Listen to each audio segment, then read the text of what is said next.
इस बात को याद रखिएगा कि आपने देश के साथ जो खिलवाड़ किया है, उस खिलवाड़ के खिलाफ हैं हम। उस खिलवाड़ के खिलाफ क्यों हैं हम? कि आपने इस देश को सपना दिखा करके, आपने इस देश के लोगों को उम्मीद जगा करके उनके साथ धोखा किया है। ये हम नहीं बोले थे, श्री 108 श्री माननीय प्रधानमंत्री जी बोले थे कि हर साल 2 करोड़ नौकरी दी जाएगी। क्या मीडिया वाले? मोदी जी बोले थे ना कि हम बोले थे? अरे बोलिए ना महाराज, आपको भी बोलना पड़ेगा, याद रखिएगा इस बात को। सबकी बारी आएगी इस बात।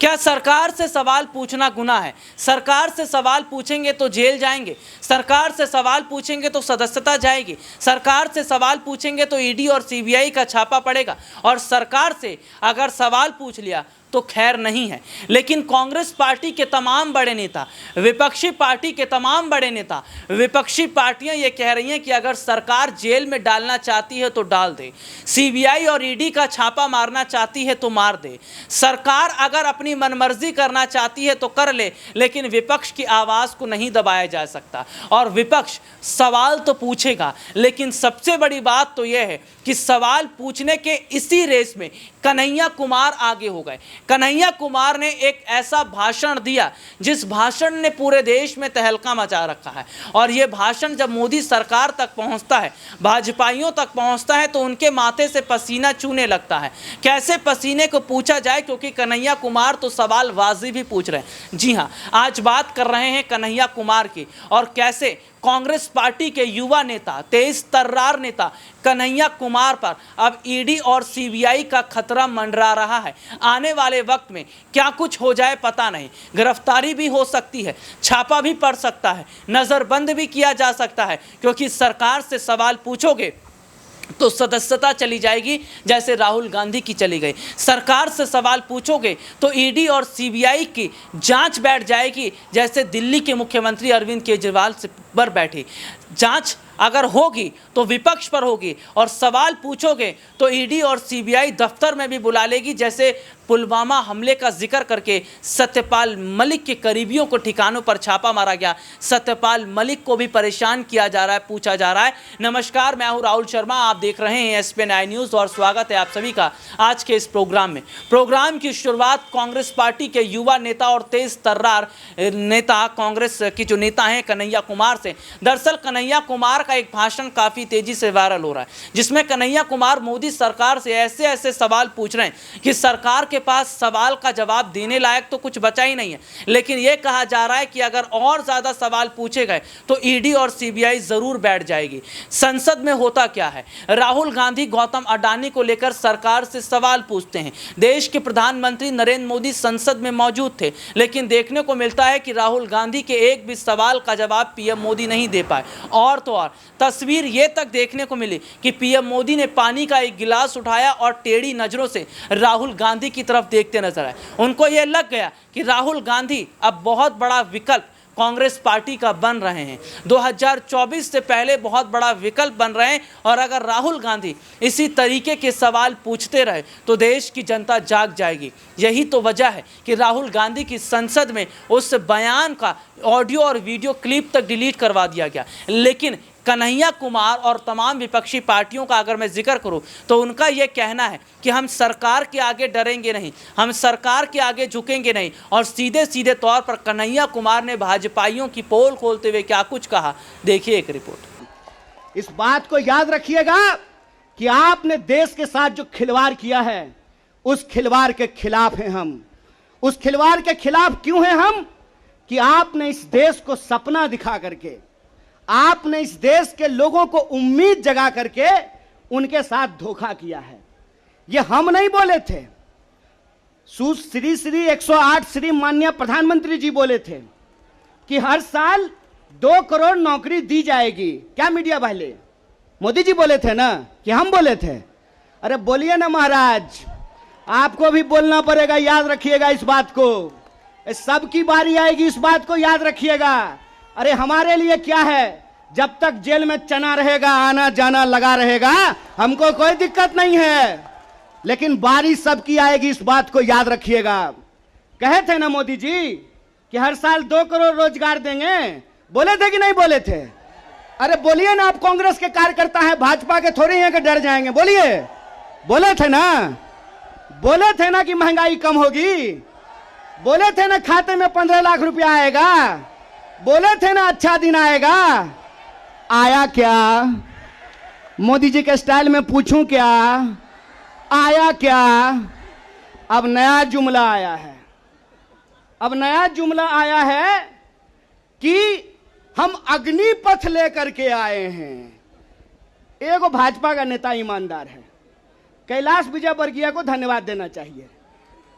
कम से कम उसने इस देश के नौजवानों की शंका दूर कर दी।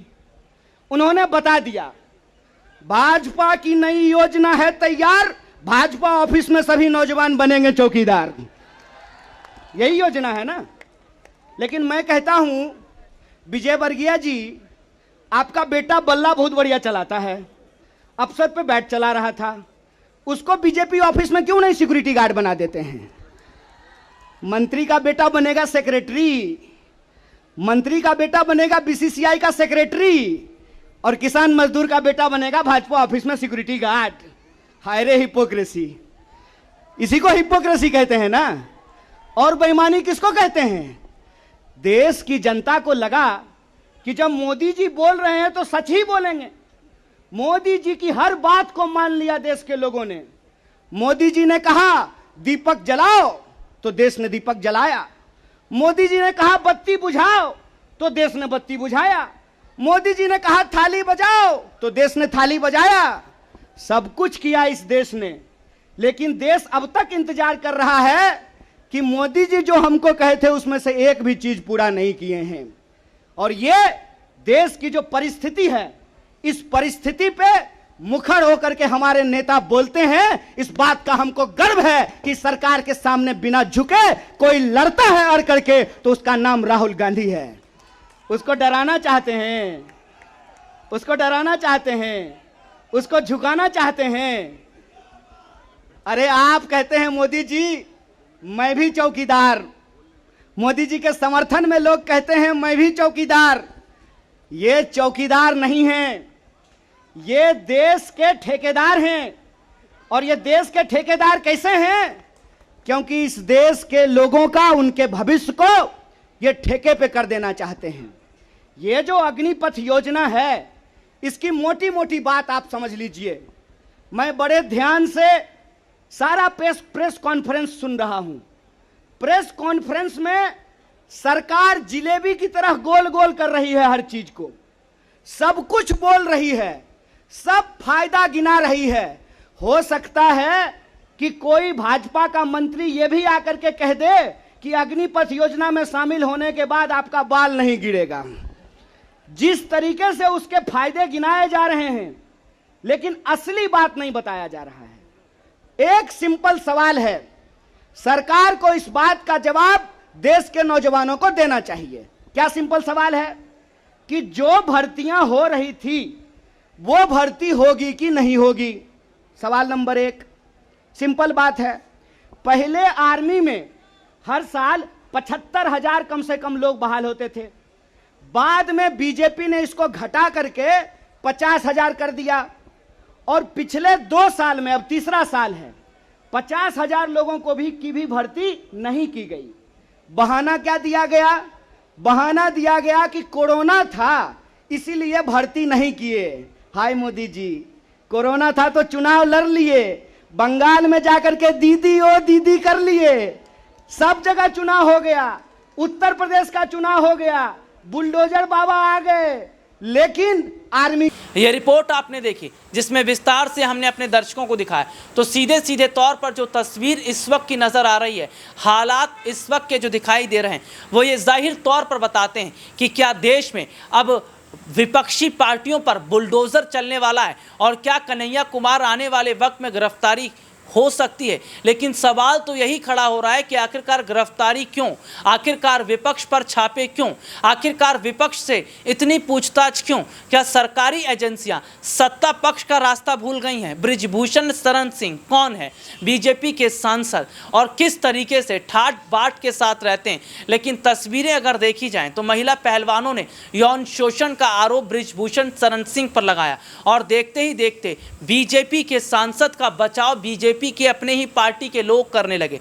ये तो कुछ भी नहीं। कुलदीप सिंह सेंगर, कितनी जांच हुई, अजय मिश्रा टैनी, आशीष मिश्रा टैनी, कितना बुलडोजर चल गया, कितनी छानबीन हो गई। और तो और दिल्ली का कंझावला कांड, जिसमें बीजेपी नेता का एक बड़ा नाम सामने आया था, मामला दब जाता है। उत्तराखंड में अंकिता भंडारी के साथ जो हुआ, उसमें बीजेपी नेता के बेटे का हाथ था, मामला दब जाता है। मामला दब जाता है, बीजेपी छुपाने का काम करती है, लेकिन यहाँ पर ईडी और सीबीआई नहीं आती, यहाँ पर पूछताछ नहीं होती। देश में पुलवामा हमला हो गया, सरकार की गलती है, सत्यपाल मलिक ने खुलासा किया, लेकिन मजाल है कि सीबीआई एक बार भी पूछताछ कर ले। प्रधानमंत्री नरेंद्र मोदी की फर्जी डिग्री, चुनाव आयोग इस पर सवाल ही नहीं कर पाया। विपक्ष ने डिग्री भी दिखाई, सबूत भी दिखाए, लेकिन मजाल है चुनाव आयोग एक बार भी मंगवा ले पीएम मोदी की डिग्री असली है या नकली। तो यही तो सवाल है कि विपक्ष पर ताबड़तोड़ छापे, विपक्ष से सवाल, लेकिन सत्ता पक्ष से सवाल नहीं।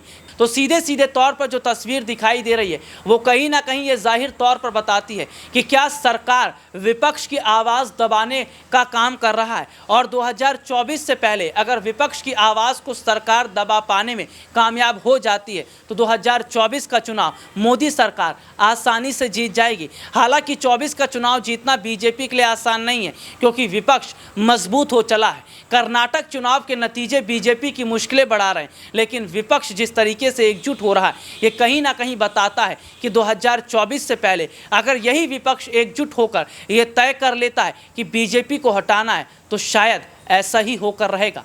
आज के लिए इतना ही, आपसे फिर दोबारा मुलाकात होगी, तब तक के लिए इजाज़त दीजिए, नमस्कार।